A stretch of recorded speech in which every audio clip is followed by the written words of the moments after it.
सल्ले अला हबीबना सल्ले अला मुहम्मदिन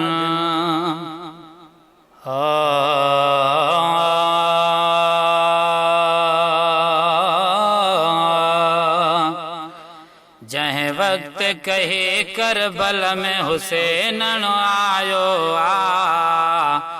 एक शेर बबर नर बण जी मैदान मल्हायो जहे वक्त कहे करबल में हुसैन आयो एक शेर बबर नर बण जी मैदान मल्हायो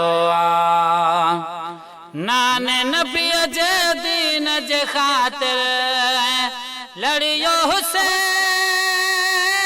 हुसैन लड़ियो हुसैन नाने नबी जे दीन जे खातिर लड़ियो हुसैन शाह शहादत माने दीन बचायो एक शेर बबर नर बण जी मैदान मल्हायो शाह शहादत माने दीन बचायो एक शेर बबर नर बण जी मैदान मल्हायो जहे वक्त कही करबल में हुसैन आयो एक शेर बबर नर बण जी मैदान मल्हायो अली अकबर भी कुर्बान कये अली असगर भी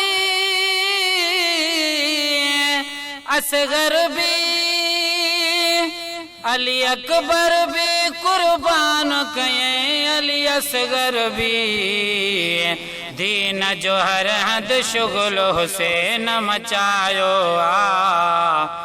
एक शेर बबर नर बण जी मैदान मल्हायो दीन जो हर हद शुगल हुसैन मचायो एक शेर बबर नर बण जी मैदान मल्हायो तीरन तोड़े तलवारुन जी बारिश हुई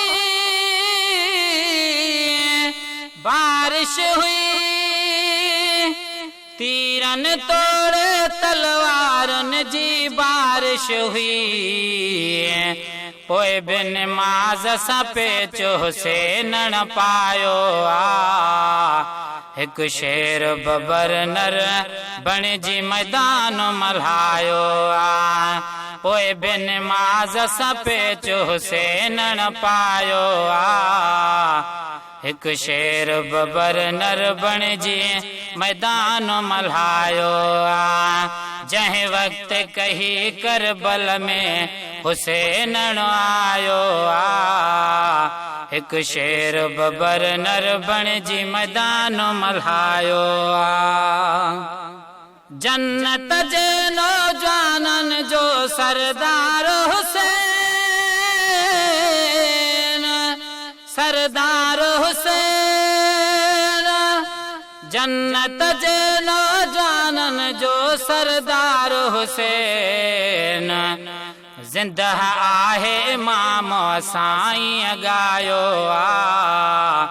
एक शेर बबर नर बण जी मैदान मल्हायो जिंदा आहे इमाम साईं गायो एक शेर बबर नर बण जी मैदान मल्हायो जहे वक्त कही करबल में हुसैन आयो एक शेर बबर नर बण जी मैदान मल्हायो मरी वयो मुर्दार शिमिर यजीद पलीद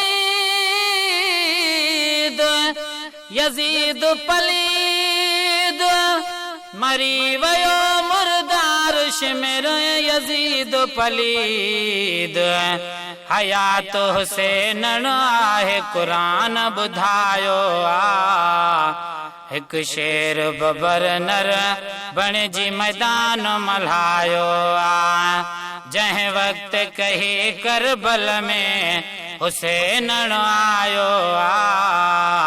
हिक शेर बबर नर बण जी मैदान मल्हायो आ। मौला करे शलम शर्थे में शहीदन सा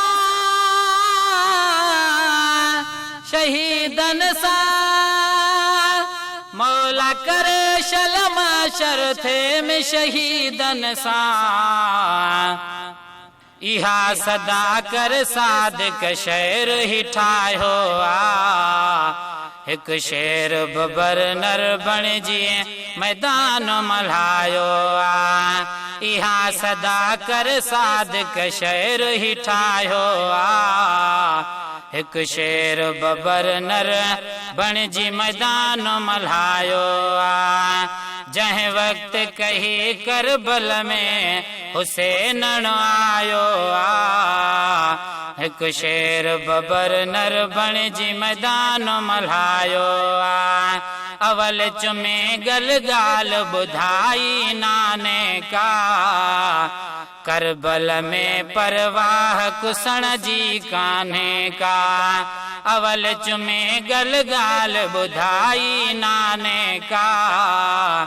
करबल में परवाह कुसण जी कान्हे का।